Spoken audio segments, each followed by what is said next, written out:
Bonjour, bonsoir les amis et bienvenue sur un nouvel épisode de Beyond the Hoops.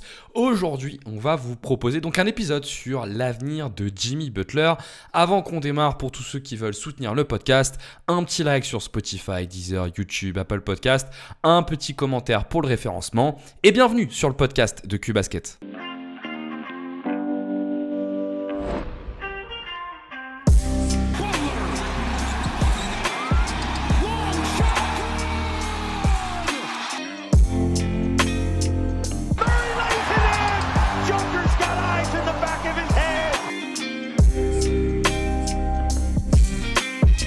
Mitchell has his head up, takes a look for feet. Oh my!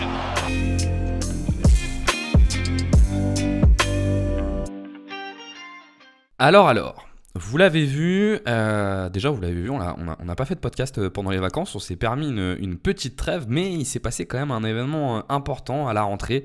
C'est la plus ou moins demande, on va revenir dessus, mais plus ou moins la demande de trade de Jimmy Butler, et on s'est dit que ça pouvait être un bon sujet pour démarrer l'année. Et donc, si on parle de Miami, sans surprise, on est avec Quentin. Salut Quentin, ça va ?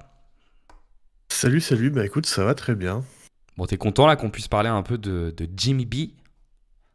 J'aurais préféré dans d'autres circonstances, mais bon, allons-y, hein. Ouais, je te comprends. C'est une période qui est... Là, on a choisi de pas de faire d'épisode. C'est une période qui est toujours intéressante, la période de Noël, parce que en fait, il y a pas mal d'événements. D'ailleurs, toi, sur les matchs de Noël, t'as toujours un peu de hype là sur ces matchs-là ou pas, toi ? Bah ça dépend des années, ça dépend des affiches, surtout.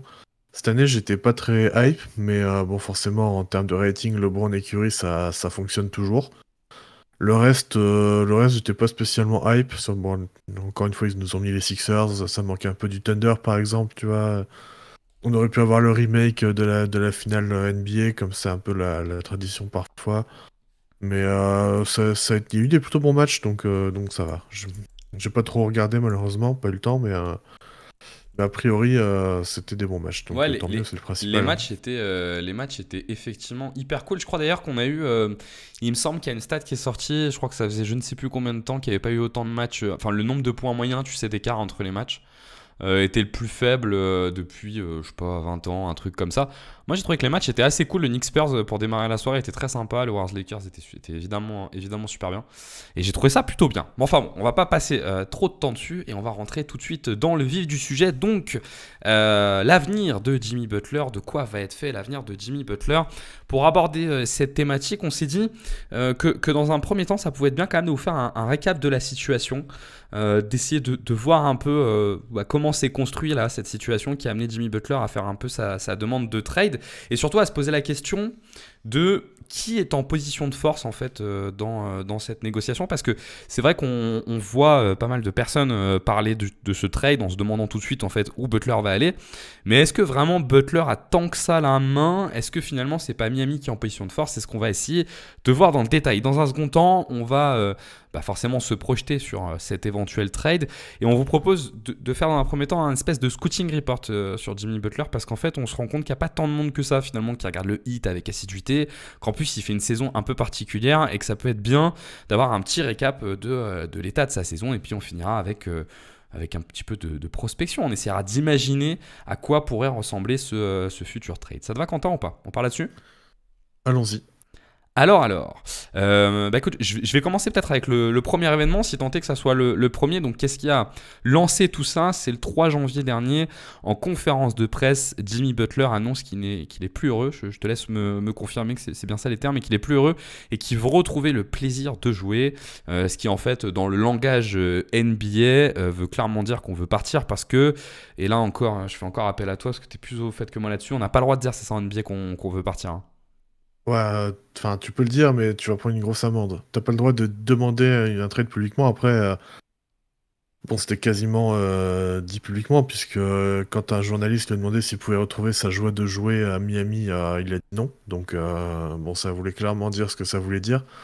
Et effectivement, juste après, on a appris par les différents insiders que il demandait effectivement son trade n'importe où, mais pas à Miami, quoi. Enfin, il voulait aller n'importe où sauf rester à Miami. Donc voilà. Après, disons, ce souci entre le front office et Jimmy Butler ne datent pas d'hier, donc je sais pas si tu veux qu'on Bah ouais, enchaîne carrément. là-dessus. Donc effectivement, en tout cas, c'était une demande de trade officieuse parce que si vous posiez la question, mais en fait, il a pas clairement demandé son trade. En fait, si, quand vous faites ça, vous demandez clairement votre trade, d'autant qu'une fois de plus, ça a fuité derrière. Même si effectivement, les déclarations, enfin, en tout cas, les insides qui nous disaient qu'en fait, il voulait aller n'importe où sauf à Miami, finalement, on se rend compte que c'est peut-être pas si vrai que ça parce que on va revenir dessus, mais on a l'impression qu'il veut pas non plus aller n'importe où. Par contre, je veux bien effectivement qu'on revienne sur ce bif qu'il y a un peu entre Jimmy Butler et le front office, et je veux bien que tu nous expliques tout ça. Ouais, alors ça a commencé déjà à peu près l'été dernier, où on a eu cette fameuse vidéo, tu sais, de Jimmy Butler qui dit ouais, si j'avais été là, les Celtics et les Knicks seraient à la maison en vacances. Donc ça, c'était vraiment au tout début de l'été, c'était vraiment au mois de, c'est même printemps. Ça devait être en mai-juin à peu près, enfin, je sais plus les dates exactes, hein. Ouais, je crois que c'était pendant les Et playoffs, ouais. Ouais, je pense que c'était pendant les ouais, playoffs. Ouais. et suite à quoi Riley, pendant sa conférence de presse annuelle de fin de saison, bah, on lui a posé la question sur ce qu'il pensait effectivement de ces paroles de Jimmy Butler, qu'il a dit que bah, il ferait mieux je sais plus ce qu'il a dit exactement, mais bon, s'il jouait pas, il ferait mieux de se taire, quoi. Il a dit Ouais, je crois que un c'était peu moins ça. poliment. Mais oui, je crois que c'était ça. L'idée, c'était de se dire. Ouais, Parce que je crois qu'il a fini les playoffs blessé de mémoire, Butler. ouais, c'est ça. Il Et s'est blessé Riley l'a un au peu attaqué play-in. là-dessus. Ouais, ça, Ouais, il Butler. s'est blessé au play-in. Bon, malencontreusement, hein, c'est comment il s'appelle, Kelly Oubre qui lui retombe sur le genou. Bon, bah, malheureusement, c'est la faute à pas de chance. Et bon, maintenant, est-ce que Riley a pas un peu pris Butler trop au sérieux, sachant que bon, dans la vidéo, Butler il est en soirée, un verre à la main. À quel point est-ce qu'il troll, quel point il est sérieux. Bon, peut-être que Pat Riley l'a un peu trop pris au sérieux.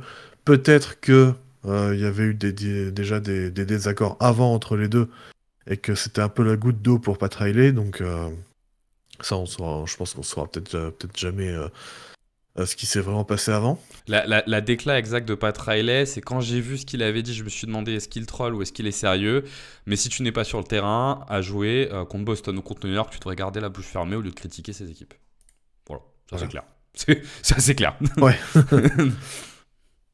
Donc voilà, bon bah voilà, on sait que Butler, bon, il l'a pas hyper bien pris. Enfin, on l'a appris surtout récemment.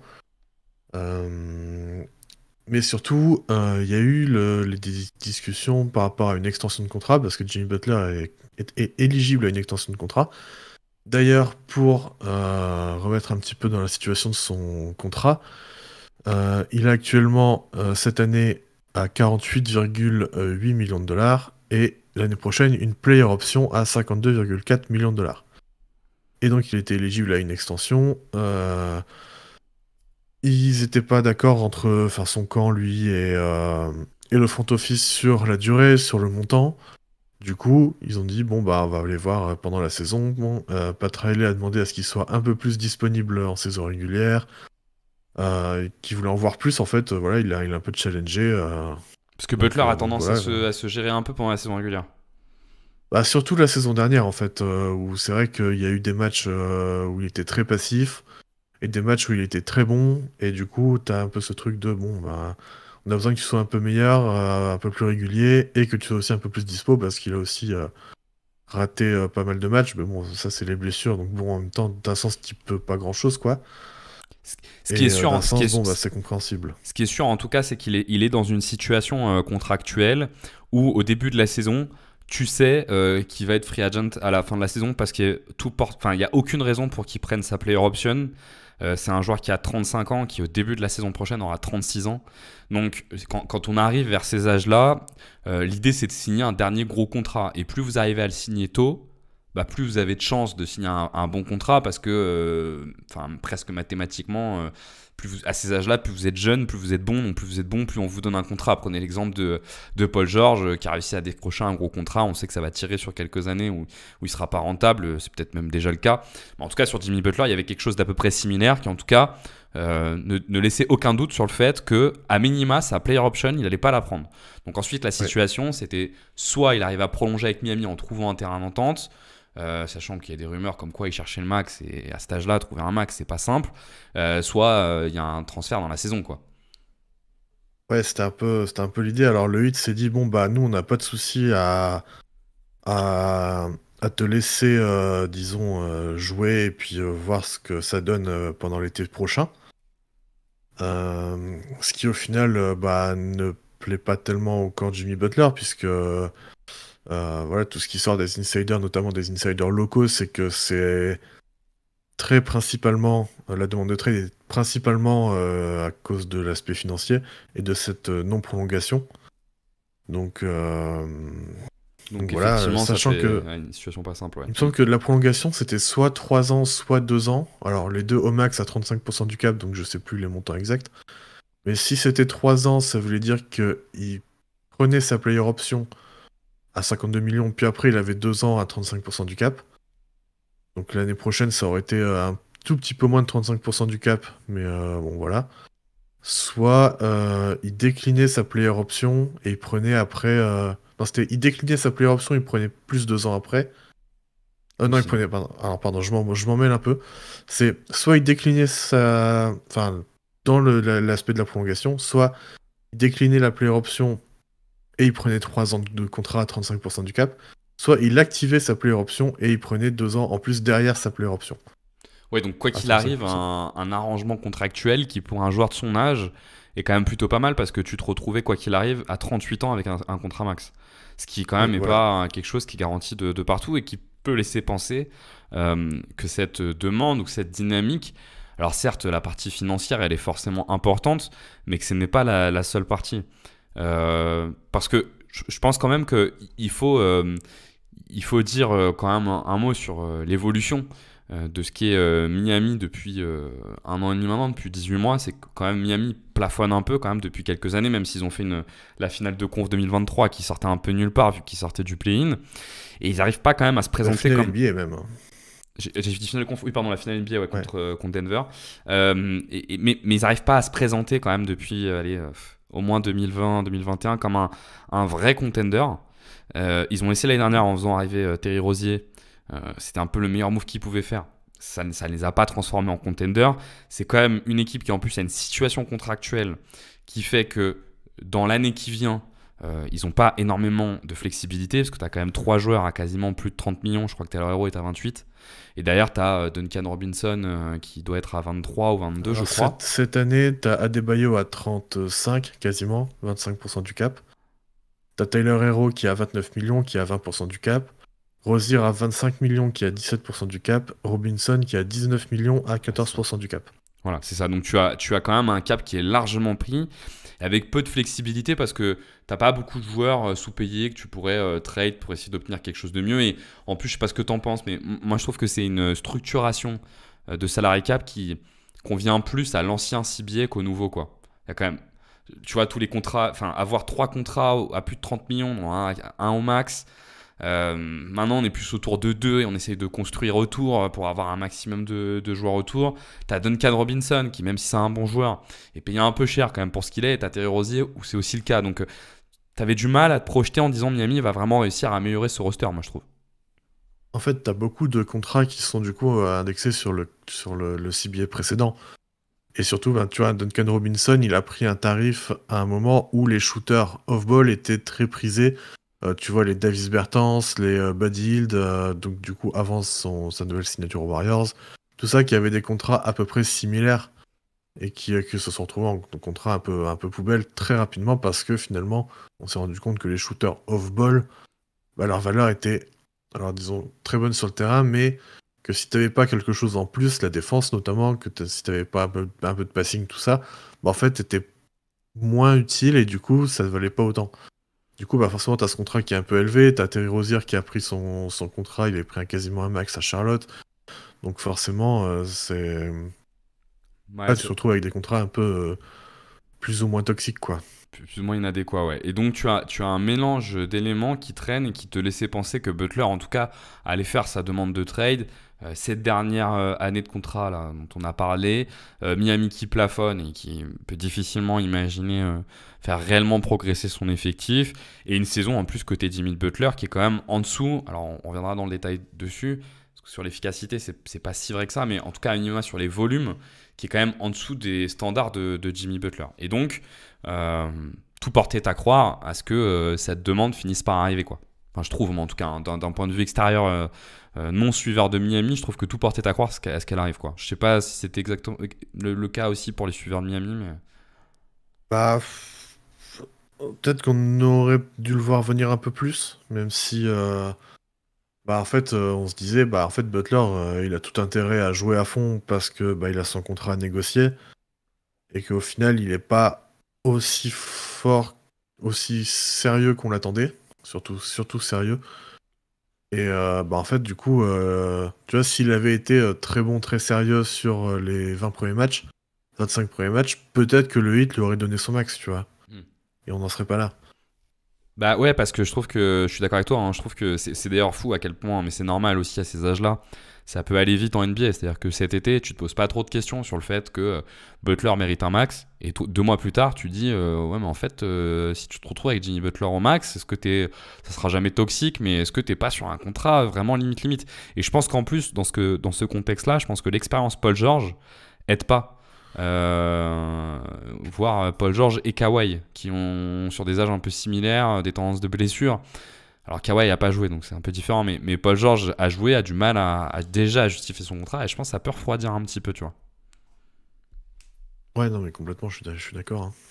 Et dans le même temps, côté Miami, parce que ça c'est la partie Jimmy Butler, dans le même temps, côté Miami, tu as aussi un contexte qui, là je suis curieux d'avoir ton avis, mais qui pour moi porte au moins au questionnement sur est-ce qu'on poursuit dans cette direction-là ou est-ce qu'on change de direction? Parce que tu es encore sur une saison où tu es dans le middle de la conférence Est et où, on va dire pour la 3e, 4e saison consécutive, 3e saison consécutive, 2023 je le mets un peu de côté parce que tu vas en finale NBA, mais c'est très étonnant, tu te poses pas comme un contender. Pour la 3e saison consécutive, tu es un peu dans le middle. En même temps, tu as un peu une transition qui s'engage avec la montée en puissance de Tyler Herro qui fait une super saison et qui forcément te fait te dire est-ce qu'il ne faut pas un peu changer de mouvement de génération. En plus, tu as les Raquez qui sont pas mauvais, Jovic qui progresse aussi. Et une situation de cap où, et là je pense que tu vas venir dans le détail dessus, où pour la saison 2026-2027, tu as pour l'instant seulement 90 millions sous contrat avec Bam, Tyler Herro, Kelly Ware et Rémi Raquez. Donc, tu as aussi côté Miami un contexte où, tu vois, moi je trouve que tu peux aussi côté Miami te poser la question sur est-ce que j'ai vraiment envie de garder Jimmy Butler, tu vois. Bah, la question se pose déjà pour 2025-2026 parce que bon, on y reviendra un peu plus dans le détail après, mais déjà en fait, t'as 52 millions, enfin t'enlèves 52 millions de ton payroll total pour cet été. Bon, bah déjà ça t'offre plus de possibilités. Alors, en fait, il y a rien. Ça t'offre plus de possibilités parce que factuellement, du coup, tu libères plein d'argent d'un coup. Alors, ça veut pas dire qu'ils auront 50 millions de cap. Loin de là, d'ailleurs. Dans les prévisions, là, s'ils laissent Butler expirer, ils peuvent à peu près être à environ 10, 20 millions peut-être s'ils cut Duncan Robinson qui a que 9 millions garantis.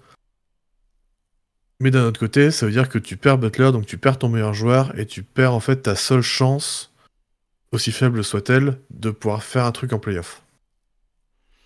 Ouais, effectivement. Et donc, tu as côté Miami une double question qui est...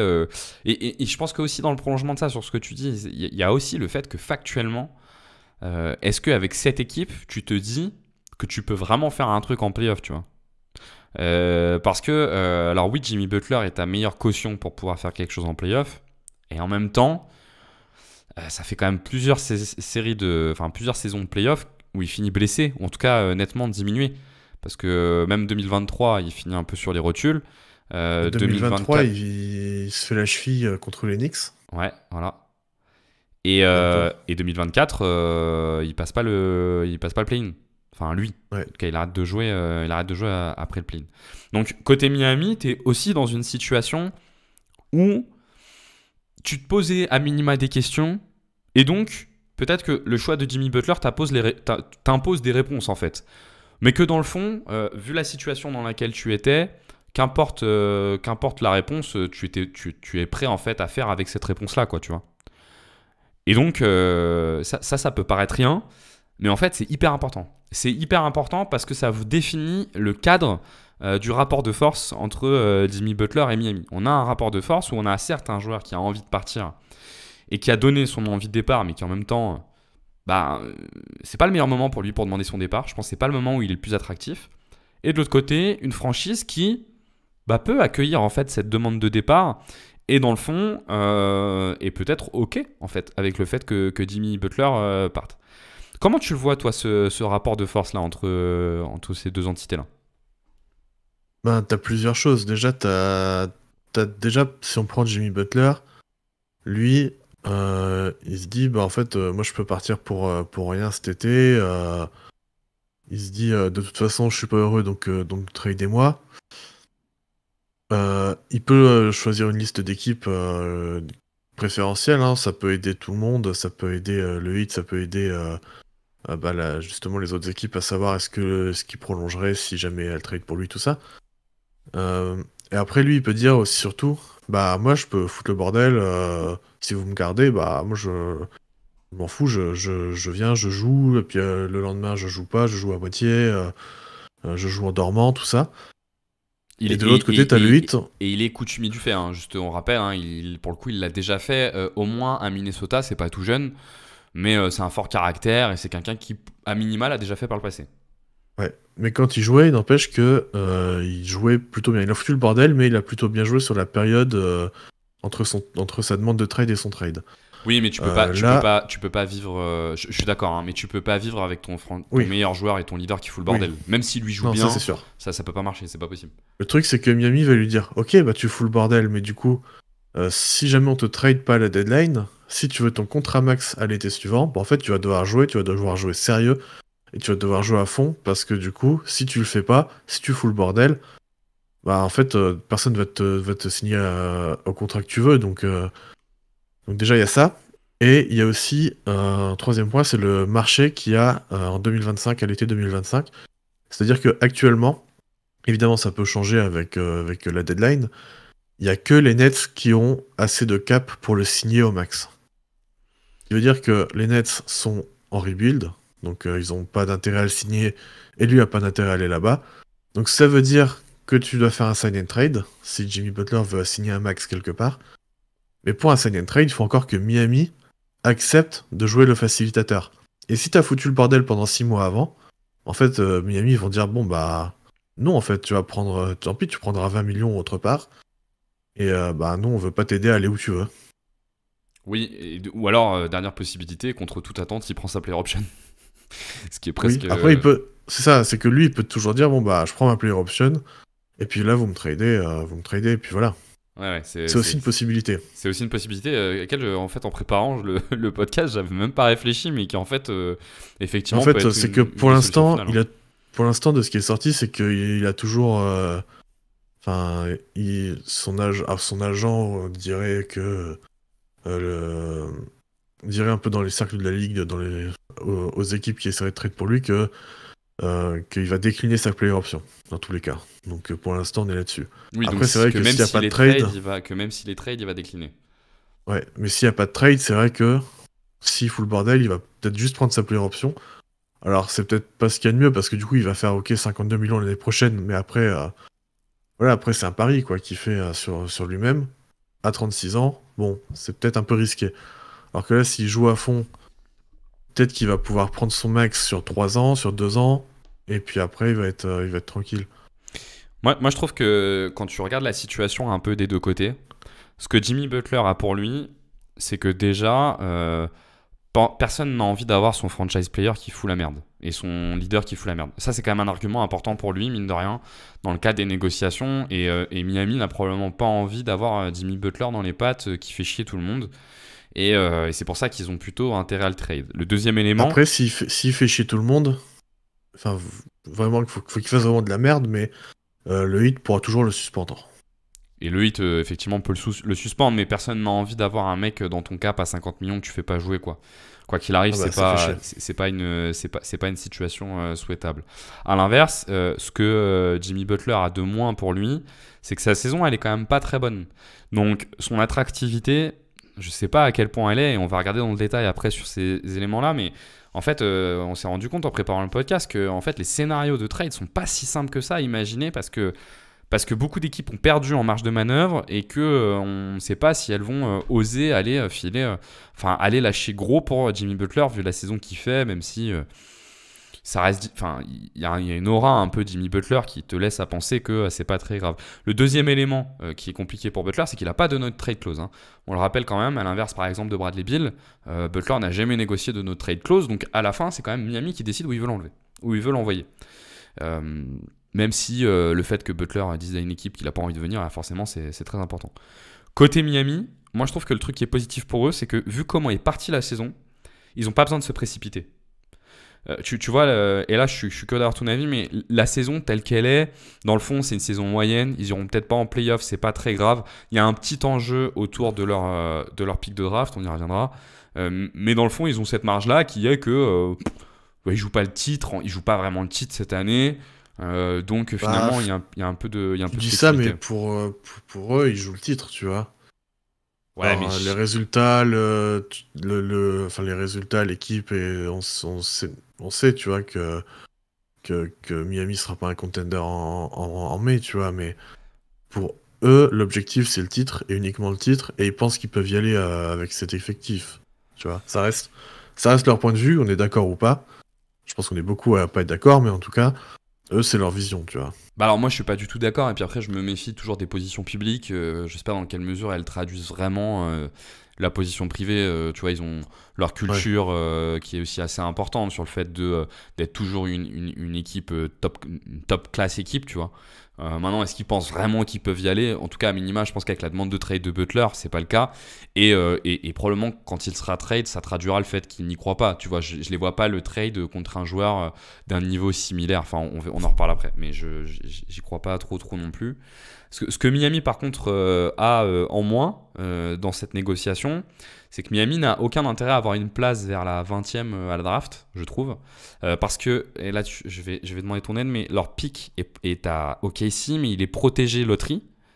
Alors attends, je vais te le faire, je me suis noté les phrases. Ouais. Si Miami fait les playoffs en 2025, le pick 2025 va à OKC, et donc ils ne leur doivent rien en 2026, parce que le pick est protégé 1-14, donc loterie.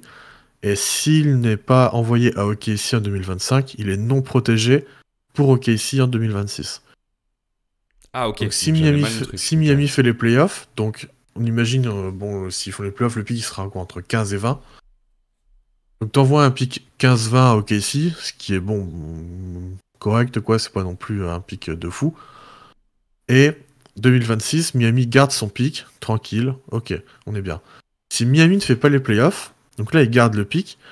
On imagine que s'ils font pas les playoffs, ils seront quand même en haut de la loterie. Donc tu vois, du pick 10-14, disons. Donc tu prends un pick 10-14, ce qui est pas non plus terrible, ce qui est pas mauvais non plus. Sachant que la draft annoncée est plutôt bonne en plus. Donc quand même, c'est un argument qui compte. C'est vrai.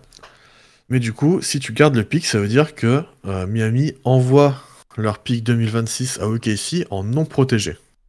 Donc non, et là, peut être très risqué. Attends, juste pour être sûr de bien comprendre, si Miami ne fait pas les playoffs, ils ont leur pick, mais 2026, ça va à OKC. Si Miami fait les playoffs, c'est le pick de cette année qui va le pick de cette année va à OKC, et ils ont leur pick 2026, c'est ça hein? C'est ça. Ok, donc ils ont plutôt... donc dans les deux cas... ok, je comprends. Miami a plutôt intérêt à jouer les playoffs pour avoir un meilleur contrôle de leur pick, parce que c'est pas fini. On peut faire la même chose avec le pick 2027 et 2028, parce que l'année dernière, ils ont trade donc Kyle Lowry et un pick contre Terry Rozier. Donc, c'est pareil, 2027, le pick est envoyé à Charlotte, mais il est protégé 1-14. Et donc en 2028, il est non protégé si le pick ne revient pas à Charlotte en 2027. Ce qui fait que si Miami ne fait pas les playoffs, donc non seulement tu dois un pick non protégé en 2026 à OKC, mais en plus tu gardes ton pick 2027, parce que la règle stépienne qui dit que tu es obligé d'avoir un tour de draft une année sur deux. Et ça veut dire donc que si tu gardes ce pick 2027 qui est protégé à 1,14, en fait tu devras envoyer un pick non protégé 2028 aux Hornets. Ça veut dire que si tu fais pas les playoffs là, cette année pour Miami, t'envoies 2 picks non protégés en 2026 et 2028. Donc, en conclusion, Miami a quand même plus autant intérêt à faire les playoffs cette année. Ouais. C'est ça qu'il faut retenir. Pour garder le contrôle sur tes picks, t'es mieux à faire les playoffs. Ouais, il perdrait pas mal à ne pas les faire. Donc ça, c'est plutôt un moins pour Miami. Et l'autre moins pour Miami dans cette négo, c'est que Jimmy Butler a quand même une marge, même s'il n'a pas de no trade clause. La contrepartie, oui, il n'a pas de no trade clause, mais la contrepartie, c'est que personne ne veut de lui s'il n'a pas envie de venir. Enfin, concrètement, il va être compliqué à trade dans une équipe où il n'a pas envie d'aller, quoi. Même si ça a déjà été fait par le passé, il y a le fameux cas Kawhi Leonard, mais enfin bon, c'est quand même quelque chose de pas simple. Tant et si bien que moi je trouve que dans le contexte dans lequel tout ça se déroule, alors on n'est pas sur un truc où le rapport de force est totalement déséquilibré, en fait il est plutôt équilibré, et moi je trouve que c'est plutôt Miami en fait qui est en pôle, parce que là où Jimmy Butler est dans une situation un peu où il doit se précipiter, Miami c'est un peu moins vrai. Le seul truc qui précipite un peu Miami, c'est ce besoin de faire les playoffs, mais sinon globalement ils peuvent un peu temporiser, ce qui est plutôt positif pour eux. Moi, je la vois plutôt comme ça, tu vois, le rapport de force. Ouais, c'est un peu ça, ouais. Mais par contre, ils pourront pas demander, ils risquent de pas pouvoir demander énormément. On va revenir là-dessus. Et en plus, au-delà du fait de pas pouvoir demander énormément, il va y avoir un vrai sujet, mais on reviendra dessus également, sur est-ce que tu prends des pics au-delà des joueurs qui ont un contrat au-delà de la saison prochaine. On va revenir dessus dans la partie suivante. Est-ce que ça te semble bon pour le récap de la situation ? Ouais. On est bueno ? On part sur la partie scouting report de Jimmy Butler. L'idée, c'était de se dire, on voulait vous permettre d'avoir une vue un peu plus détaillée sur la saison de Jimmy Butler et puis sur le profil de joueur qu'est Jimmy Butler, parce que forcément, ça a une influence sur les équipes qui peuvent s'intéresser à lui. On présente quand même plutôt la saison de Jimmy Butler comme une mauvaise saison. Mais en fait, quand on regarde dans le détail, en tout cas à minima statistique, mais après il y a le regard des yeux qui est important, et Quentin, toi tu vas pouvoir donner beaucoup d'éléments là-dessus, on a plutôt l'impression qu'on est sur une baisse de volume que sur une vraie baisse d'efficacité, parce que pour le coup, on reviendra dans le détail, mais l'ensemble des indicateurs sur l'efficacité sont plutôt bons pour le coup. Ça, l'efficacité, il n'y a pas vraiment de souci là-dessus, parce que Butler, c'est un joueur qui prend beaucoup de tirs proche du panier, au cercle et dans la zone des short mid. Et en plus, c'est un joueur qui va beaucoup sur la ligne des lancers francs. Et en fait, les matchs où il a pas beaucoup scoré, c'est surtout des matchs où il a joué de façon passive, où il a pas pris beaucoup de tirs. Du coup, en fait, son efficacité, tu le ressens pas sur son efficacité. Ouais, sur l'efficacité, dans les ailiers qui sont à plus de 15 points par match, pour vous donner un ordre d'idée, c'est le deuxième joueur qui est le plus efficace. Ça vous donne un ordre d'idée. Alors, une fois de plus, le vrai problème, c'est qu'il n'est pas au-delà des 20 points. Est-ce que tu sais qui est le premier, d'ailleurs, chez les ailiers, l'ailier le plus efficace à plus de 15 points par match? L'ailier. Ouais. C'est un ailier fort. J'aurais dit Tatum peut-être, mais j'y crois pas trop. Non, c'est un joueur qui a joué aux Suns et qui a été transféré il y a 2 ans dans la conférence Est. Mikal Bridges. Il a joué avec Mikal Bridges, mais c'est pas Mikal Bridges. Cam Johnson, du coup, c'est l'autre. Cam Johnson, exactement. C'est pas Mikal Bridges. C'est Cam Johnson qui, en plus, lui met quasiment à 20 points par match et qui, chez les ailiers, est le joueur le plus efficace. Oui, donc effectivement, Jimmy Butler, il a une grosse efficacité parce qu'il s'appuie énormément sur sa sélection de tirs, qui, en plus, cette année, est particulièrement proche du cercle. On est à 50% de tirs pris qui sont dans la raquette et à 33% de short mid. Donc, on a 83% de ces tirs qui sont près du cercle. Et donc même si dans ces zones-là c'est pas le joueur le plus efficace de la ligue, même si avec ses gros volumes c'est quand même une très belle efficacité, bah forcément ça bump son efficacité. Je me posais une question, est-ce que le fait qu'on le retrouve aussi proche du cercle cette année dans sa sélection de tir, c'est rendu possible aussi peut-être par le fait que Bam est un peu plus au large que par le passé, et donc que c'est un peu circonstanciel, mais je sais pas si t'es d'accord avec ça. Ça joue un peu peut-être, mais je pense pas que ce soit vraiment ce qui fasse une grosse différence. Ce qui est fort en tout cas avec dans son jeu à lui, quoi. Bah, ce qui est fort en fait avec Butler, c'est quand même sa capacité à aller au cercle, même avec peu de spacing. Ouais. Moi, je trouve, tu vois. En fait, il y a aussi un truc, c'est que je viens d'y repenser, c'est que pendant le camp d'entraînement, Spoelstra a mis l'accent sur enlever les longs mid. Ouais. Donc il y a de ça qui joue un petit peu aussi, puis il prend un peu moins de 3 points cette année, donc en fait, vu qu'il prend un peu moins de 3 points, un peu moins de long mid, en fait le reste c'est au cercle. Et je trouve ce qui est intéressant, tu vois, sur son profil, quand on va se projeter sur les équipes qui veulent le prendre, c'est que quand bien même on est sur un gars qui shoot peu à 3 points et pas très efficace à 3 points, même si dans le corner c'est plutôt très bien, on est sur un joueur qui peut parfaitement jouer avec un rim runner ou un rim protector, tu vois, avec un vrai pivot. Et on n'est pas sur un profil d'ailier non shooter qui peut pas jouer avec un inside, tu vois. Et dans la perspective d'un éventuel trade, des équipes qui peuvent être intéressées, je trouve que c'est quand même un élément important à signaler sur le cas de Jimmy Butler. Je pense notamment aux Houston Rockets dans ce cadre-là, tu vois, avec Sengun où ça peut marcher. Il n'a pas obligatoirement besoin d'avoir un stretch. Et donc, tu as un profil de scoreur qui, cette saison, est en termes de volume pas très haut, mais qui par contre est un scoreur qui est complètement autonome, qui peut s'effacer par séquence.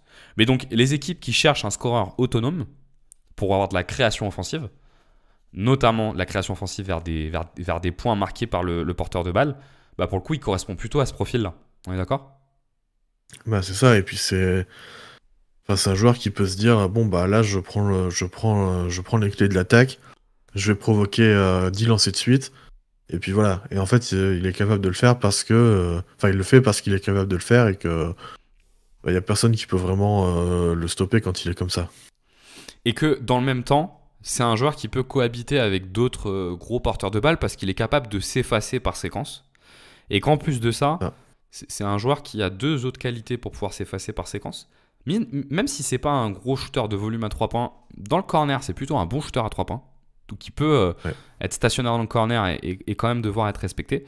Et c'est un joueur qui a eu l'habitude de jouer dans un système de jeu assez structuré. Et donc il est plutôt habitué au système en fait. Et c'est un joueur qui est assez assisté en fait dans son volume de scoring. Je vais retrouver la stat, mais je l'avais. Mais en fait, on est dans les ailiers qui sont les plus assistés en fait dans son scoring, ce que j'avais pas, tu vois, forcément en tête. Et ce que j'avais pas complètement. 50% de tirs assistés, 52 cette année, 51 l'année dernière. Ouais. Et ce qui était à 40 avant, tu vois, donc c'est. C'est assez haut quand même pour un joueur de ce profil-là. Ouais. On est dans 87e percentile chez les ailiers. Donc pour le coup, c'est assez haut. Et donc c'est un profil intéressant, quoi. C'est un profil qui peut vraiment à la fois se fondre dans un collectif et en même temps t'apporter de l'autonomie sur le scoring. Moi, je trouve que c'est surtout comme ça qu'il faut le voir, l'ami Jimmy B. Et en fait, c'est un très très bon joueur off-ball aussi. Il sait se placer pour scorer. Il sait se placer quand il a un mismatch, tout ce genre de choses. En fait, il est très très fort dans le chasser les mismatchs, poser des écrans, aller vers le cercle, se faire oublier parfois. Ce qui lui permet aussi de jouer pas mal le rebond offensif. Si je retrouve un peu le taux de rebond offensif, je sais plus où c'est, mais voilà, le offensive rebounding, c'est le pourcentage de rebond offensif. Qui prend quand le il est pourcentage sur de le rebond offensif sur des tirs. Non, c'est la stat individuelle là, donc le pourcentage de ses rebonds offensifs. Il est à peu près à 8%. Sur l'équipe. Il est à peu près à 8% cette année. Il était à 5 l'année dernière, à 7 l'année d'avant, tu vois. Enfin, il est toujours dans le 80e ou meilleur percentile, c'est-à-dire qu'il est parmi les meilleurs chez les ailiers. En fait, ça, c'est parce qu'il sait se placer, et en fait, quand tu le regardes, jouer le rebond offensif, en fait, il est toujours ligne de fond à se balader, tu vois. Si, par exemple, Bam qui va drive vers la droite, donc vers lui va aller ligne de fond vers la gauche, en fait, et puis si Bam attire la défense, en fait, t'as un rebond offensif qui est pour lui, et puis en fait, et ainsi de suite, tu vois, il se place toujours très bien. Et du coup, ça lui permet d'obtenir des bonnes passes, d'obtenir des rebonds offensifs et des tirs faciles. On est globalement sur un des joueurs de la ligue qui a la meilleure intelligence situationnelle. je pense, tu vois. C'est-à-dire Ouais. la capacité à comprendre une action au milieu de l'action hors système et à s'ajuster pour savoir ce qu'il est nécessaire de faire. Il y a aussi une partie qui est importante chez Jimmy Butler parce que c'est offensivement en tout cas son petit plus 1, son petit truc en plus, c'est la création. Ouais. La création pour les autres. Ou pour le coup, c'est un créateur qui mais là, je veux bien retourner regard qui, je pense, n'est plus un créateur à haut volume. Il l'a peut-être été à un moment donné, mais c'est plus le cas. C'est plus un créateur primaire. C'est peut-être même plus vraiment un créateur secondaire. Par contre, c'est un créateur qui est très propre, Ouais. qui perd peu de ballons et qui prend beaucoup de bonnes décisions. En fait, c'est un joueur qui, tu vois, il va pas faire beaucoup de manipulation de défense. Il va pas faire des passes un peu fantasques, un peu, tu vois, les trucs un peu à la Luka qui trouve un angle que personne n'avait vu, tout ça. Mais il est volontaire dans son passing, c'est-à-dire que c'est un joueur qui peut très bien se dire aussi, bon bah là je vais attaquer, je vais être agressif, mais pour faire des passes à mes coéquipiers, pour les mettre en confiance, tout ça. Et du coup, bah déjà il a pas ce truc de je vais jouer perso. Et en plus, bah en fait juste il lit très bien le jeu, il arrive à créer des décalages, des prises à deux, et du coup bah en fait il sait où sont ses coéquipiers, il sait les trouver. Et du coup, t'as un créateur pour les autres qui est, voilà, qui est bon, voire très bon, sans être un joueur de génie, fantasque, tout ça, qui va trouver les angles et qui manipule la défense. Ça se traduit, je trouve, dans deux types de création. C'est un joueur qui est assez dangereux au poste parce qu'il arrive à se rapprocher du Ouais. cercle et donc il génère pas mal de prises Il à joue deux. beaucoup au poste. Et il joue beaucoup au poste, effectivement. Et donc, son decision making sur le poste est plutôt très bon. Et je trouve qu'il arrive à assez. Il arrive beaucoup à faire. Il arrive souvent à faire le bon choix, en fait, quand il est au poste sur ses passes. Notamment quand elle Ouais. génère des prises à deux. Donc, il est très difficile à prendre à deux quand il est au poste. Il a plutôt des bonnes lectures sur drive, moi, je trouve. Je suis d'accord avec toi, tu vois des passes assez simples. Mais, mais s'il y a une aide, il fera la passe, quoi. S'il y a une aide Ouais, c'est ça. il y aura pas de sujet. Son seul point faible sur la création, je trouve, c'est que c'est pas un créateur sur le pic. Ouais. Il peut l'être parfois en playoff, on l'a vu un peu, mais c'est pas un vrai créateur sur le pic. Il est sans doute pénalisé un peu par son manque de shoot qui fait qu'on passe systématiquement sous l'écran et son manque d'explosivité qui permet pas de compenser le fait de passer sous l'écran en mettant un gros drive. Et c'est ce qui fait que c'est pas un créateur à haut volume, je pense.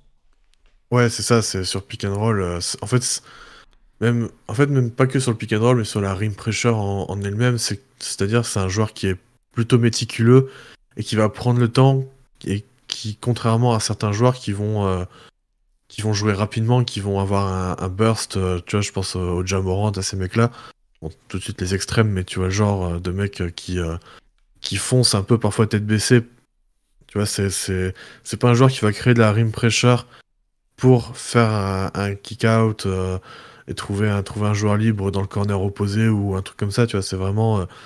il va jouer méticuleusement, il va chercher son spot, il va le trouver, et après il va lire la défense, soit il va prendre le tir, soit il va faire la passe. Et donc c'est un joueur qui répondra plutôt à un besoin d'une équipe d'avoir non pas besoin d'un créateur primaire, parce que ça, il l'est probablement pas. Un créateur secondaire, il peut éventuellement faire, mais on est presque plus sur une équipe qui aurait besoin d'un super connecteur, je pense, ou d'un créateur secondaire. Créateur secondaire, il peut quand même le faire. Ouais, Sur un, créateur secondaire, c'est ça, je pense, ouais. ouais, ouais. Ouais, créateur secondaire ou un très gros connecteur d'attaque et qui peut prendre l'attaque en main de temps en temps. Avec quand même un élément important aussi à signaler sur son attaque et sur sa création, c'est que c'est un joueur de pace lente. Ouais. C'est un joueur dont tu bénéficies des apports, particulièrement si tu joues lentement. On est d'accord là-dessus?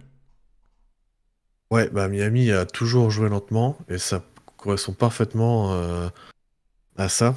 Parce que en fait, justement, lui, il aime bien avoir son mismatch au poste, par exemple, tout ça, et en fait, ce mismatch, tu dois le créer. Donc en fait, si tu joues rapidement, bah tu peux le créer en jouant rapidement, mais c'est pas. En tout cas, c'est pas comme ça que Miami le fait. Eux, ils font plus sur des jeux d'écran, off-ball, on-ball. Et là, ils vont chercher leur mismatch et ils vont chercher la position pour Butler. Donc c'est vrai que sur la pace lente, enfin, c'est de la pace lente, quoi. Tu vas pas jouer très vite avec Jimmy, je pense. Jimmy correspond bien aux équipes qui ont en tout cas envie d'avoir un contrôle sur la pace Ouais, et de générer peu d'erreurs en fait. Si ton style c'est de ça. jeu est plutôt d'avoir une faible prise de risque et de du coup avoir peu d'erreurs mais de jouer avec efficacité, il correspond plutôt à ce profil-là. Il correspond un peu moins à des équipes qui ont besoin de mettre de la folie dans les matchs Ouais. et de venir emballer les matchs. Là, il sera moins à l'aise.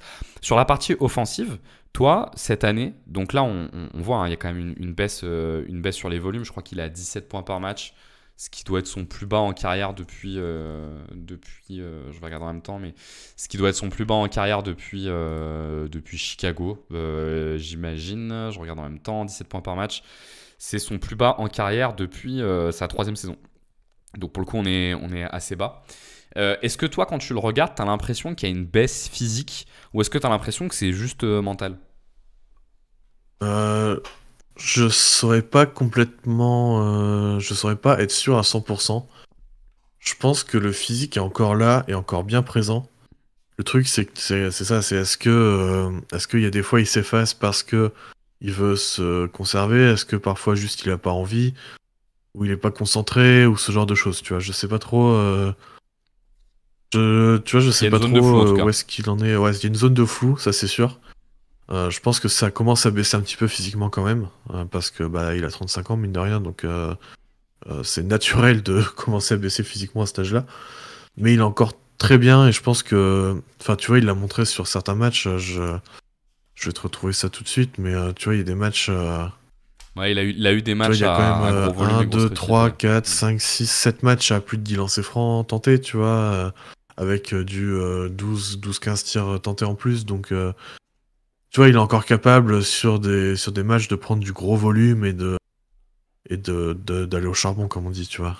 Ouais, carrément. Et défensivement, euh, alors là aussi, c'est intéressant d'avoir le regard sur la saison tout du long, mais moi je trouve qu'on est sur un des meilleurs défenseurs off-ball de la NBA. On a parlé de son intelligence situationnelle. Forcément, en défense, elle se voit particulièrement avec des lectures qui sont vraiment des lectures de top niveau, qui se traduisent sur trois éléments. Le premier, c'est la qualité de ses prises à deux, qui sont parmi les meilleures prises de décision de prise à deux de la NBA, je trouve. Sa lecture des lignes et son positionnement loin du ballon, sur les aides ou les doubles lignes, où il est assez exceptionnel quand même, hein. Ouais. Et je rajouterais même les fautes. C'est un joueur qui fait très peu de fautes. Tu vois, là, son maximum de fautes sur un match cette saison, c'est 3. Et il a fait un match à 3, il a fait un 2 3 4 matchs à 2 fautes. Et le reste, c'est une ou zéro faute. Et c'est vraiment du coup un fluidificateur de défense, quoi. C'est un mec qui va te mettre de l'huile dans le rouage défensivement de manière assez nette. C'est peut-être moins qu'avant un joueur, mais aussi parce qu'il a des responsabilités offensives et qu'il vit, mais moins qu'avant un joueur qui va prendre le premier porteur de balle adverse. Notamment si c'est un meneur de Ouais. jeu, c'est moins son truc. Il est encore capable de le faire sur certaines séquences, tout ça. Et quand il y a deux très bons défenseurs, enfin deux très bons attaquants en face, il va le faire, tu vois. Mais là où il est le meilleur et là où tu le veux, c'est vraiment off-ball. Là, il est vraiment. Je le trouve un peu moins bon ces 2 dernières années, mais pareil, est-ce que c'est de la concentration, du j'ai pas trop envie, tout ça? Mais il est vraiment exceptionnel off-ball. Ouais, je trouve que C'est lecture de ligne de passe, ouais, d'aide, de tout ça. Enfin, c'est vraiment très très haut niveau. tu vois, si on se repositionnait sur si on se repositionnait sur des joueurs que les gens voient un peu plus jouer, je le rapprocherais plus d'un profil à la Kawhi qu'un profil à la Paul George. C'est moins un Ouais. joueur on-ball, c'est plus un connecteur de défense qui, par contre, par sa qualité de lecture, est exceptionnel. Et le dernier élément qui est important sur Jimmy Butler, c'est le mythe des playoffs. C'est-à-dire, est-ce que vraiment il y a playoff Butler ou pas? Bon, il y a clairement, en tout cas, jusqu'à preuve du contraire, c'est un joueur, c'est une valeur sûre en playoff, avec quand même une limite, à mon sens, et je suis curieux d'avoir globalement ton avis là-dessus, qui est son physique, qui a du mal à tenir, un peu comme Joel Embiid d'ailleurs, a du mal à tenir l'entièreté des runs de playoff. Bah ouais, ça dépend de comment les séries sont faites, mais c'est vrai que sur 2020, bah en fait en finale, il se retrouve seul porteur de balle parce que Tyler Hero est encore un peu jeune, il est encore en saison rookie. Duncan Robinson est moins efficace, et en fait Dragic se blesse, donc bah en fait il est seul. Et du coup il a toute l'attaque sur le dos, et du coup forcément, fin des finales, il est cramé. Donc bon bah tu peux pas grand-chose. 2023, il se fait la cheville face aux Knicks, donc bah forcément, Il rate un seul match. Enfin, je pense qu'il aurait raté bien 2 semaines en saison régulière. Il rate un seul match. Et puis derrière, il envoie du 35-40 minutes tous les matchs. Donc forcément, en finale face à Denver, c'était un peu plus compliqué. Même s'il a sorti 2-3 bons matchs. Et 2022, il est bien. Je crois qu'il se blesse aussi 2022. Je suis en train de regarder le game log là, mais... Ah, c'est ça, il se blesse. Il rate le dernier match contre Atlanta au premier tour. Il y a quand même une constante un peu. Je suis d'accord, hein, il y a des éléments de jeu qui font que, mais il fait partie de ces joueurs qui régulièrement, dans les runs de playoff, ont des problèmes physiques, quand même. Après, on peut faire, tu vois, le même raisonnement que pour Neymar, on dire à chaque fois c'est pas de chance et en fait c'est tordu la cheville parce qu'il a marché sur quelqu'un. Je suis d'accord avec toi, hein. Mais factuellement, c'est quand même ce qui se passe régulièrement. Tu vois, je trouve que c'est ça la limite. Alors après, je trouve ça important aussi de mettre des circonstances, hein. Je suis d'accord avec toi, mais en tout cas, s'il a un énorme volume, c'est pas un joueur qui, s'il doit assumer un volume de première option, est capable de tenir tous les playoffs sans être cramé à la fin des playoffs. Au moins, on peut dire ça, tu vois. En fait, je pense que si t'as à côté de lui un deuxième joueur qui est autonome dans la création de tirs, ça peut aller parce que du coup, il a moins besoin de prendre de volume. Ouais. Et du coup, s'il a moins besoin de prendre de volume, bah déjà tu réduis le risque de blessure et puis tu réduis sa fatigue globale. Ouais, je suis tout à fait d'accord. Donc on est sur un profil de joueur qui est un attaquant qui n'a pas spécialement besoin d'un gros spacing pour évoluer, qui est efficace, qui pour le coup peut jouer autant de manière autonome que sans ballon, qui par contre ne sera pas une première option. On est plutôt sur une deuxième option ou un hyper connecteur, mais sans doute plus une deuxième option. Et défensivement, on a un joueur, un connecteur défensif d'exception. Donc, il doit correspondre à des équipes qui ont besoin de ça. Et donc, je te propose, sauf si tu as d'autres éléments à dire sur la partie un peu scouting de Butler, qu'on passe à la partie quelle équipe pour Jimmy, On passe à cette partie. Je pense qu'on a fait le tour, donc allons-y. Alors, je te propose qu'on le fasse en deux temps. Dans un premier temps, je vais te citer un peu les équipes qui ont été évoquées pour son trade.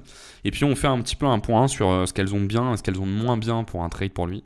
Et puis après, on fait chacun notre proposition de trade. Et peut-être même qu'on conclura en disant qu'il n'y aura peut-être pas de trade. Enfin, on fera une conclusion en tout cas à tout ça. Alors, il y a deux équipes que je vais mettre un peu de côté parce qu'on en avait entendu parler, mais il y a pas mal de rumeurs comme quoi Butler les aurait sèchement refroidis. C'était Memphis et les Milwaukee Bucks. Sèchement, je sais pas, mais ouais, c'est vrai que les Grizzlies et Bucks qui avaient été cités comme des équipes intéressées. Alors je sais pas, tu vois, est-ce que c'est lui qui a dit directement je veux pas être là-bas, ou alors est-ce que c'est les équipes qui se sont renseignées auprès de son agent pour savoir est-ce que si on le prolonge, est-ce que si on le prolonge pas. Est-ce qu'il veut venir quand même pour tenter de jouer le titre ou ce genre de choses, tu vois? On sait pas trop. Ce qu'on sait, c'est que, bon, a priori, il a pas envie d'être là-bas pour des raisons X ou Y. Ouais, parce que autant sur Milwaukee, il y a un énorme passif entre les deux équipes, et puis il y a une histoire en tout cas minimum entre les deux équipes, et puis bon, pour tout un tas de raisons, il peut ne pas avoir envie d'y aller, mais j'ai trouvé ça étonnant quand même pour Memphis. Parce que pour le coup, quand tu fais la liste des cases à remplir, même si pour le coup, en termes de salaire, c'est assez compliqué à mettre en place. Mais si tu fais la liste des cases à remplir, pour le coup, il en remplit pas mal à Memphis, tu vois. Ouais, je suis assez d'accord avec ça, moi. Mais bon, on y reviendra peut-être après dans nos trades, mais on s'attarde pas trop dessus parce que visiblement, ils ont été un peu calmés. Donc il reste 4 équipes qui sont citées. Je commence par celle qui revient le moins souvent, mais qui visiblement est quand même dans la course et qui a les faveurs aussi, enfin qui peut avoir les faveurs un peu de Butler, c'est Dallas. Qui pour le coup... Ouais, mais alors... Ouais, je t'écoute. Alors eux, je sais pas comment ils vont faire. Parce qu'ils sont hard cap, et ils ont genre je crois $500 000 de marge sur leur hard cap, donc ils peuvent vraiment pas recevoir de salaire en plus. Et ils ont pas de joueurs qui doivent lâcher trop, tu vois, en termes de nombre de joueurs pour que ça colle. Et derrière, faut pas oublier qu'ils doivent garder de la marge pour signer des joueurs, parce que s'ils lâchent 4 joueurs pour un joueur, tu fais le calcul, il faut qu'ils signent 3 joueurs en plus. Donc tu vois, Dallas, je pense que c'est un peu mort. Oui, parce que... Je sais pas ce que t'en penses toi, mais... Bah ouais, parce qu'en fait, s'ils veulent réussir à le trade, ils sont un peu obligés d'envoyer Clay, PJ Washington, Daniel Gafford et Maxi Kleber. Ils sont un peu obligés de faire un pack avec ces 4 joueurs-là. Déjà, j'ai du mal à les imaginer lâcher Klay Thompson. Même si ils peuvent, mais vu l'histoire récente, j'ai un peu du mal. Et je suis pas sûr que Klay Thompson intéresse grand monde en plus. Donc l'un dans l'autre, je le vois mal bouger. Je trouve quand même que leur doublette Lively Gafford, c'est un de leurs principaux points forts. Et j'ai du mal à les imaginer la couper. Et alors après, oui, Maxi Kleber et PJ Washington, même si PJ Washington est un bon joueur, et Maxi Kleber aussi d'ailleurs, c'est un peu plus du détail. Donc effectivement, j'ai un peu du mal à l'imaginer. Et je suis pas sûr qu'ils aient en plus des pics à envoyer. Donc, Ouais, je crois qu'ils sont un peu à poil là-dessus. ouais. Hein. J'ai pas regardé, mais vu qu'ils avaient déjà envoyé pour Kyrie, tout ça, pour PJ Washington, je pense que. Et d'autant que j'ajoute que Clay en plus est sous contrat en 2026-2027. Ce qui, on l'a vu dans ce qu'on a décrit, est pas un argument pour le coup. Surtout qu'il aura 37 ans, donc pour le coup, c'est pas un argument. Alors, le seul truc qui peut être peut-être possible pour Dallas, c'est en toute fin de trade deadline. Tu vois, ils peuvent peut-être être opportunistes et trouver un truc, mais je les imagine même pas en fait lâcher ces 4 joueurs-là. J'imagine pas Miami en avoir envie, et donc pour moi, ouais, ils sont à mettre de côté un peu rapidement, quoi. Ouais. La Je deuxième vois équipe... plus limite se greffer au trade pour essayer de récupérer un truc. Carrément, je suis d'accord avec toi. La deuxième équipe qu'on évoque beaucoup, on va essayer de faire un peu crescendo, c'est Houston. Jimmy Butler est de Houston en plus, je crois, de mémoire. Il me semble qu'il est né à Houston. Il est du Texas, c'est près de Houston, ouais. C'est pas Houston même, je crois, mais c'est pas loin. Alors, pour le coup, le cas de Houston est un peu plus intéressant à mon sens, parce que je pense que Houston, qui est une excellente équipe défensive, a selon moi quand même des problèmes de création extérieure assez importants, et on l'a vu durant la NBA Cup, qu'en fait, si la défense en face arrive à ralentir le rythme, parce qu'ils sont bons contre-attaque, mais arrive à ralentir le rythme et à imposer un vrai jeu demi-terrain, en fait, ils ont vraiment du mal à créer offensivement. Donc je pense qu'ils ont besoin de ce créateur un peu secondaire pour justement assurer ces éléments-là. Selon moi, le problème, c'est que pour le faire d'un point de vue salaire et d'un point de vue joueur, il faudrait lâcher Van Vliet et Jalen Green. Autant... Je te coupe sur Jalen Green parce que il me semble qu'il a la poison pill, ce qui rend son trade très compliqué. C'est quoi la poison pill? Alors attends, j'essaie de retrouver Houston. Ouais, bah en fait c'est le problème que Miami a eu quand ils ont prolongé Tyler Hero, c'est-à-dire que c'est un système qui intervient quand un joueur est prolongé après la 3e année de son contrat rookie. C'est-à-dire qu'il a sa dernière année de contrat rookie qui est en cours, et il a après sa prolongation. Et attends, je vérifie. Ouais, il a bien la poison pill, comme d'ailleurs Alperen Sengun. Ce qui fait que... Alors, je sais plus dans quel ordre c'est, à chaque fois je me trompe. C'est pour l'équipe qui envoie le joueur, l'argent qui est compté dans le compte, dans le... Donc là, pour Houston, là, le montant qui est compté dans le calcul des salaires, c'est 12 millions, donc sa dernière année de contrat rookie. Pour l'équipe qui le reçoit, c'est la première année de sa prolongation. Donc 33. Donc 33. Ouais. Donc en fait, t'as 20 millions de différence entre l'équipe qui envoie et l'équipe qui reçoit. Donc déjà, c'est super galère. Ou alors c'est l'inverse, tu vois. Je sais plus si c'est l'équipe qui envoie qui... Mais en tout cas, je sais plus, dans ce cas-là, par exemple, si pour Houston c'est 12 ou si c'est 30 millions, tu vois, qui est compté. Ouais, ok. Donc en tout cas, il y a un frein qui est lié à Jalen Green. Alors sinon, ça pourrait être avec Jalen Brooks, Fred VanVleet et Jalen Brooks, mais là, je vois pas trop l'intérêt pour Miami, pour le coup.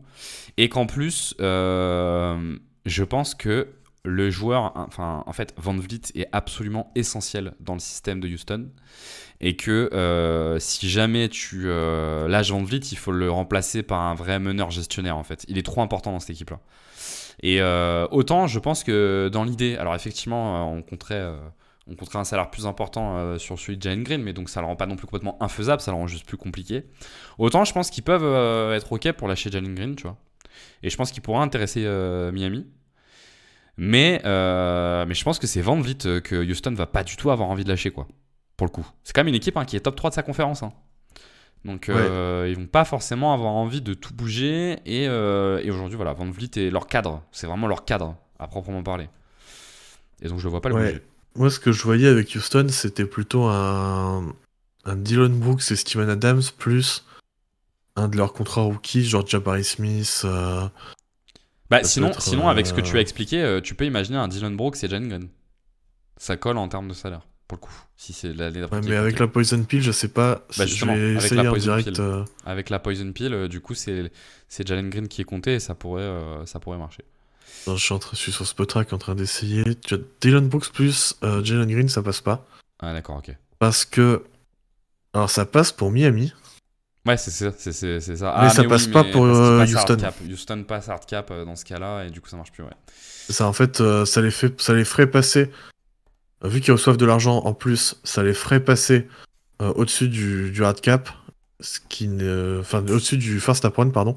Ce qui n'est pas possible parce que quand tu reçois plus d'argent que tu en reçois, quand tu en reçois plus d'argent que tu en envoies, tu es hard cap au premier apron, donc ça veut dire que là c'est mort. Donc, il faudrait plutôt partir sur soit un Red Shepard, soit un Jabari Smith, soit un Amen Thompson. Ouais. Amen Thompson, ça n'arrivera pas, ça c'est sûr. Jabari Smith, Ouais. pourquoi pas. Red Shepard, je n'y crois pas, mais surtout ceux que je ne Et crois pas. Jabari Smith, sachant qu'il s'est blessé et qu'il va m'en rater 1 à 2 mois, donc Voilà, en plus. Et surtout, moi, ce que je ne crois pas, et je le répète, c'est que je pense vraiment pas que Houston va lâcher Fred VanVleet, qui est trop important dans leur système. parce que je pense que Van Vliet c'est le joueur qui pourrait le plus intéresser Miami, parce que bon, on l'a pas évoqué, mais Miami, je pense que, enfin, en tout cas de ce qui est ressorti des insiders, tout ça, notamment les insiders locaux, c'est que Miami cherche soit un très bon joueur, enfin un bon très bon joueur, pour justement continuer le run pour les playoffs, tout ça, soit ce très bon joueur, soit des joueurs expirants qui sont quand même assez bons pour espérer accrocher les playoffs dans cette conférence qui est quand même assez faible, tu vois. Et donc, il rentre Et parfaitement Van Vliet, là-dedans. il coche vraiment les deux cases, tu vois. Il a sa team option, donc très bien. Et en plus, tu vois, si tu lui ajoutes tu vois, ils ont Steven Adams qui est expirant, ils ont Jeff Green qui est expirant, ils ont Jock Landale. Non, Jock Landale, il est pas expirant. Non, c'est juste Jeff Green et Steven Adams. Donc, tu vois, tu peux ajouter l'un des deux et te dire, bon, bah. Faut être assez prudent avec les stats de Fred VanVleet qui sont pas du tout ronflantes et pas du tout impressionnantes. Mais il y a un truc un peu à la Kyle Lowry, je trouve, chez Fred VanVleet. C'est un vrai super gestionnaire et je trouve que ses stats reflètent pas vraiment son impact. Parce que il est quand même un joueur qui est en dessous de 40% d'efficacité au tir. Mais voilà, je trouve que ça le reflète pas tant que ça. Troisième équipe qui peut être intéressée, c'est les Warriors. On reviendra peut-être dessus d'ailleurs. Les Warriors, grossièrement, le sujet autour des Warriors, c'est l'intérêt, c'est qu'il y a un intérêt de long terme quand même des Warriors pour Jimmy Butler. On sait que déjà cet été, ils étaient intéressés par Jimmy Butler. Donc il n'y a rien de nouveau autour du fait que les Warriors sont intéressés par Jimmy Butler. Le minus, c'est que l'équipe, elle est quand même un peu dans le mal. Et est-ce qu'ils vont se dire, en fait, on ajoute Jimmy Butler, ça nous donne une vraie chance, et qu'en plus, contractuellement, on va revenir dessus, mais contractuellement, ça peut être assez compliqué à mettre en place en plus. Ouais. Alors, pourquoi c'est compliqué? Parce que, déjà, t'es obligé de mettre soit Draymond, soit Wiggins. Ils mettront jamais Draymond, je pense. Mais bon, Wiggins, après, c'est en pas la fait, fin du monde, je pense, de devoir mettre Wiggins pour Jimmy Butler, tu vois. Ouais, je suis assez d'accord. Et en fait, le truc, c'est qu'à côté de Wiggins, en fait, t'es obligé. Déjà, les Warriors sont hard cap et ils ont assez peu de marge sur la. C'est la deuxième apron? Non, première apron, pardon. Ils sont à 300 000 $ de la première apron. C'est-à-dire que ils peuvent recevoir du salaire en plus, mais ils peuvent recevoir que 300 000 de plus. Ouais. Sachant que, du coup, ils vont devoir envoyer du Andrew Wiggins. Ils vont devoir envoyer après du Gary Payton. On va revenir dessus, parce que c'est mon trade en fait, Ouais. avec les Warriors. Donc on Ouais. fait le cas des Warriors dans le détail quand je fais ma proposition. Et la dernière Et du équipe, coup, c'est les Suns. Ouais, du coup, juste ce que je veux dire, c'est qu'ils vont devoir envoyer encore, pareil, 3 ou 4 joueurs pour un joueur. Qui va devoir, en plus, falloir signer 2 joueurs, donc en plus, il va avoir de la marge derrière avant la première apron pour pouvoir signer ces joueurs. Ouais, tout à fait. La dernière équipe, c'est les Suns. Et visiblement, c'est là, de ce qui ressort des insiders, c'est là où Jimmy Butler est le plus chaud pour aller. Le vrai problème avec les Suns, c'est que pour avoir Jimmy Butler, il faut lâcher Bradley Beal. Et que lâcher Bradley Beal, c'est... allez, moi, je vais être net. Pour moi, c'est mission impossible. Déjà, faut une équipe qui veut de lui et de ses... 50 millions. Laisse-moi regarder son C'est contrat. 50 millions sur 3 ans. 53 millions l'année prochaine et sa player option à 57 millions. Ça, notre trade clause, du coup. Et je crois qu'il y a un trade kicker en plus de 15%, je crois. C'est fort possible. Ouais, il y a un Non, je crois gros qu'il a déjà été activé. Ouais, il a déjà été enfin, d'ailleurs, il a été annulé parce que je crois que c'est le joueur qui choisit, mais ça a été annulé déjà pendant le premier trade Washington Phoenix. Ouais, mais il a un 15% trade kicker dans son truc. Qui existe Ouais, mais encore. du coup, non, ça a été. Ça a été. En fait, ça se déclenche qu'une seule fois Ok. et ça l'a été pour le premier trade. D'ailleurs, du Jimmy coup- Butler en a un aussi, hein, d'ailleurs. Ouais. Et du coup, donc, t'as ce problème de trouver une équipe qui voudra de Bradley Beal et de son contrat. T'as surtout le problème de. C'est Bradley Beal qui contrôle tout. Avec sa no trade clause, il peut juste dire non à tout, en fait.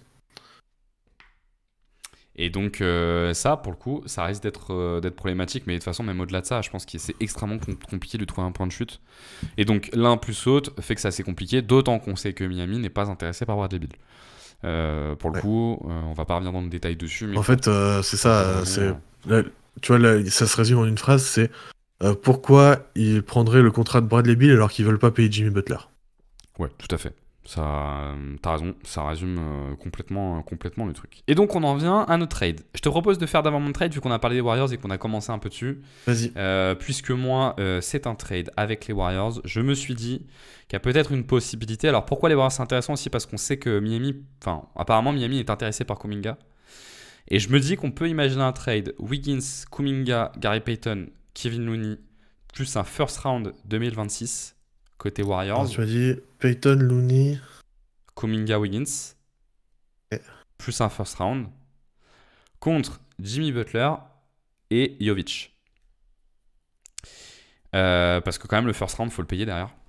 Quand même, il faut bien que ça ait une forme de valeur. Alors j'avais mis Kevin Love en plus. Il mais le paye, peut-être que- il le paye pour Butler. Hein.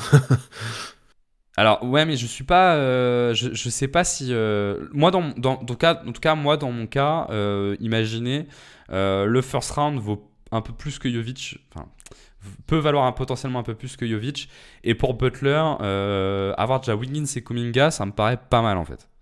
Vu la situation contractuelle de Butler, vu le fait aussi qu'en fait on se rend compte qu'il est assez compliqué à trade, je serais pas surpris que le temps avançant, ce que tu peux potentiellement obtenir de Jimmy Butler descende. Et donc, ça me paraît être quelque chose de possible, sachant que Gary Payton et Looney sont en fin de contrat. Le vrai sujet autour de Kuminga, c'est qu'il faut le prolonger.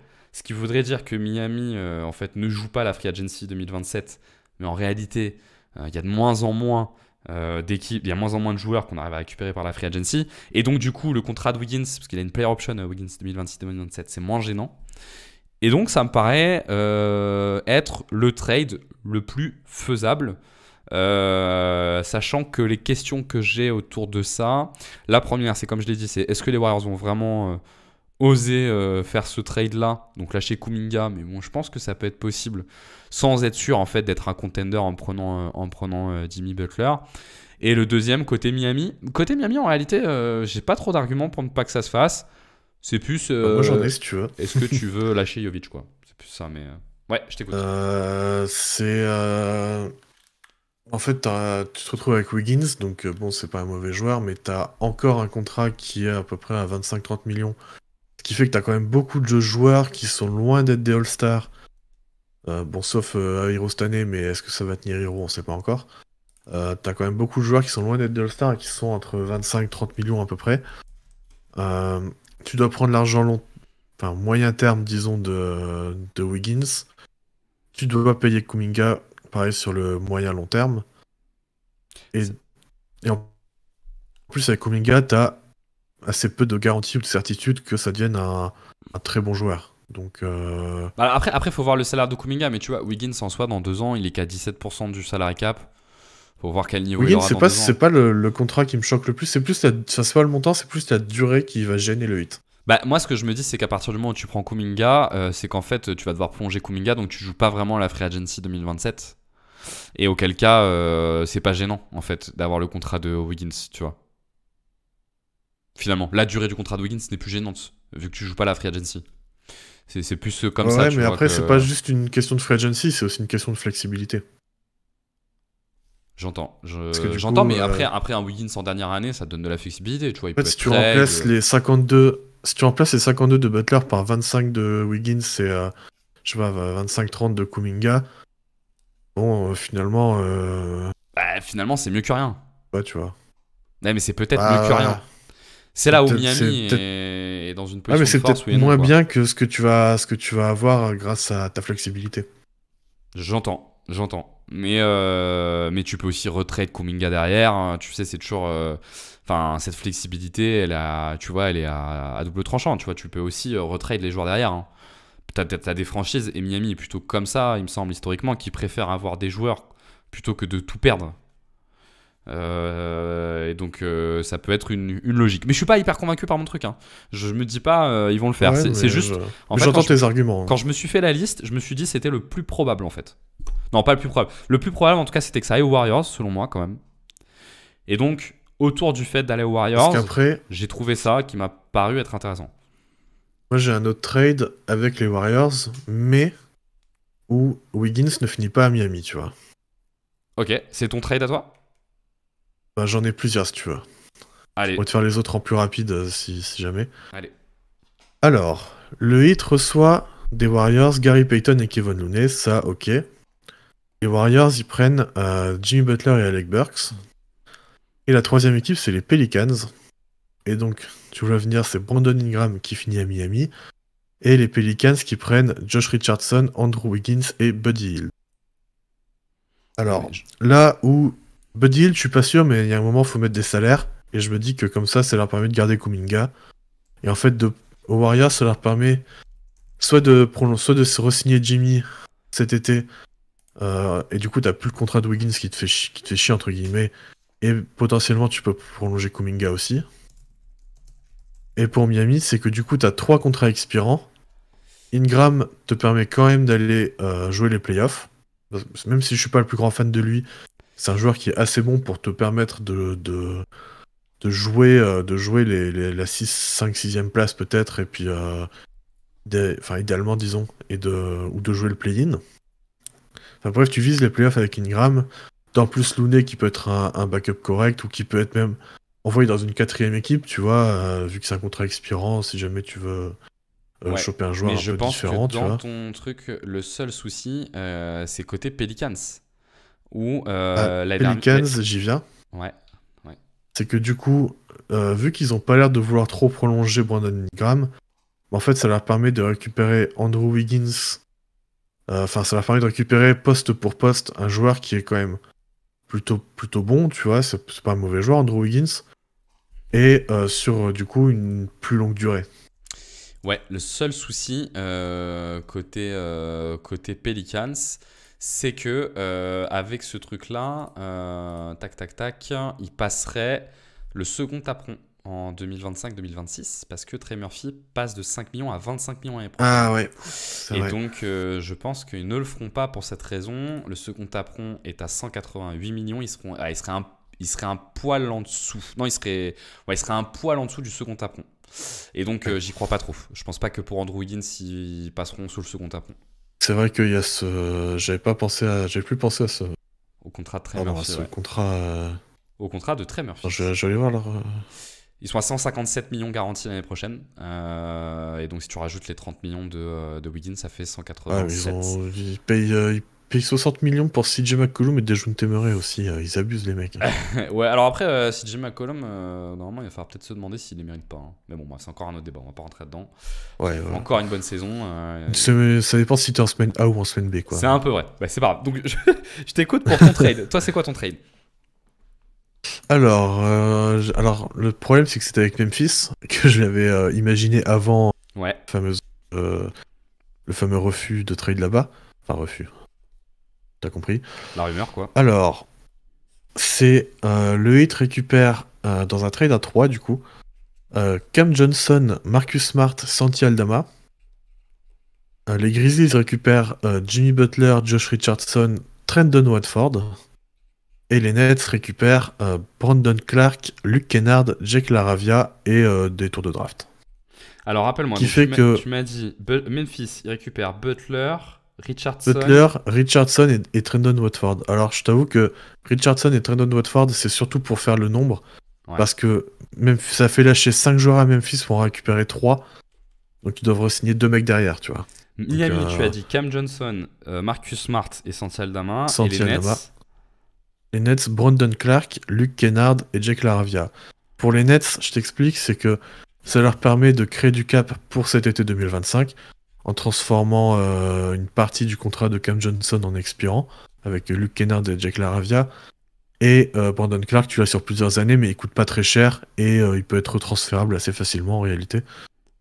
Donc ça pose pas de soucis. Et en plus, c'est eux qui récupèrent les tours de draft du coup. alors moi dans le truc que tu décris, alors faut voir les tours de draft. Je pense que la marge elle est sur les tours de draft parce que en soi, et puis les tours de draft de Memphis ils valent quand même pas très cher. Parce qu'en soi lâcher Cam Johnson pour avoir Clark, Kennard et LaRavia, je pense que Cam Johnson il a quand même une belle marge, il a une belle cote là quand même sur le marché.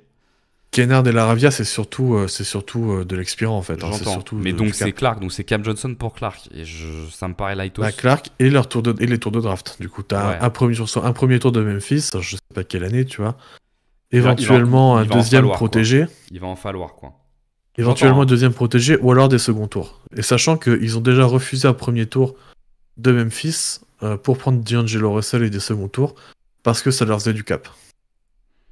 Donc le cap les intéresse. Mais je pense que Cam Johnson Ouais. est quand même un joueur. Enfin, ça leur faisait Non, du mais je cap, pense qu'ils peuvent avoir mieux pour Cam Johnson. Hein, c'est ouais, clairement. Pour Cam Johnson, ils peuvent avoir mieux. Et côté Memphis, donc par Jimmy Butler, tu lâches Marcus Smart, Aldama et Clark. Et Kennard, on s'en fout un peu. Ouais, LaRavia, on s'en fout un peu. globalement. Kennard, Mais LaRavia, on s'en fout un peu. Mais Ouais. c'est surtout Smart, Aldama et Clark. Ce qui Ouais. pour le coup a plus de sens déjà. Smart, Aldama, qui est pas Clark si pour mal, hein. Butler. Je pense que ça leur ferait chier quand même de lâcher Brandon Clark, qui est super important dans leur équipe. Mais pour le coup, ça a plus de sens. Et pour Miami, ouais. Pour Miami, du coup, t'as Cam Johnson qui est très bon cette année et qui a un contrat qui est correct hein, parce qu'il monte pas. Je crois que l'année prochaine il baisse et après il remonte.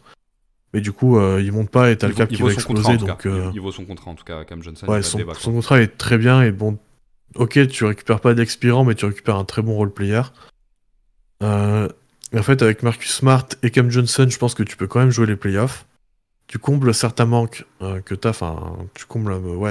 Marcus Tu vas Smart, pas combler quand il Jimmy joue, Butler, mais tu combles certains manques de l'effectif avec Cam Johnson qui est très bon shooter, Marcus Smart qui va défendre ton POA sur quand il les joue. meneurs adverses. S'il joue, parce qu'il joue jamais. Hein. Le problème de Marcus Smart, Ouais. c'est qu'il ne joue vraiment jamais. Hein. Ça fait 2 ans qu'il joue jamais. Et Aldama, j'aime beaucoup le joueur, moi, donc t'as ça en plus. Et ce qui fait aussi que pour l'été 2026, t'as Marcus Smart, Terry Rozier et Duncan Robinson, à peu près 65 millions, je crois, qui sont expirants. Enfin, ils sont expirants en 2026.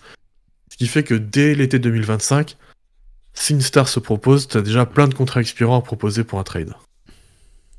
Écoute, pourquoi pas. Côté Miami, moi je suis un peu sur une emoji, tu vois, moyennement content. Côté Nets, Moi, quand j'ai proposé aux autres gars de Miami de France, ils trouve étaient ça pas bien. spécialement conquis. ouais, je trouve ça un peu.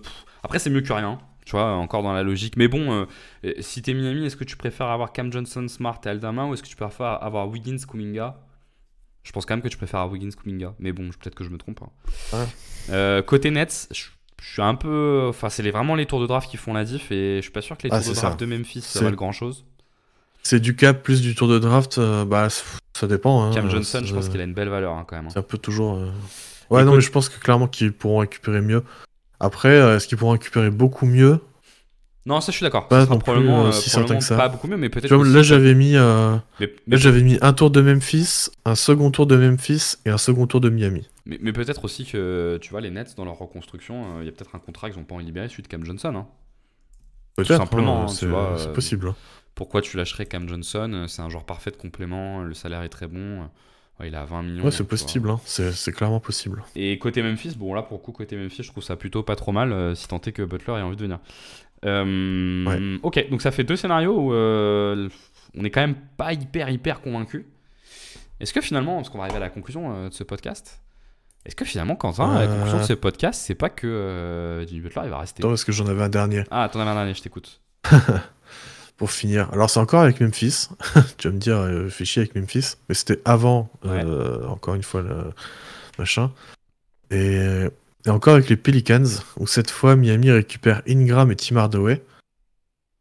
Memphis récupère Butler et Richardson. Les Pelicans prennent Laravia, Kennard, Burks et Brandon Clark. Donc tu vois là, tu reçois pas de gros salaires, tu reçois de l'expirant plus les 12 millions de Clark. Ouais. Et comment il s'appelle? Les Pistons s'insèrent dans le truc pour récupérer Marcus Smart pour remplacer Jaden Ivey qui est blessé pour la saison. Ouais, mais j'ai encore là le problème avec les Pels. Les Pels, je les vois pas dépenser beaucoup l'année prochaine sans aucune certitude sur le niveau de l'effectif. Ouais, tu vois, je me dis, Brandon Clark, c'est un bon pivot, tu peux Ouais, peut-être le mais mettre à côté de Zion, et puis, en fait, Brandon Clark, je pense surtout qu'il se trade assez facilement. j'entends. Ouais, j'entends. Et du coup, Miami récupère 2 bons joueurs, qui sont tous les deux expirants. Après, faut voir avec les pics et tout ça aussi, parce que ça, je les ai pas mis, parce que après, c'est... ça reste, discuter, tu vois, mais ça reste. la base, c'est ça. Faudrait que je me note tout, mais ça reste moyennement convaincant, tu vois. Attends, je t'envoie le screen, Mais tu veux plus de visibilité. mais pourquoi pas, hein, mais ça reste, je trouve, encore avec beaucoup de points d'interrogation.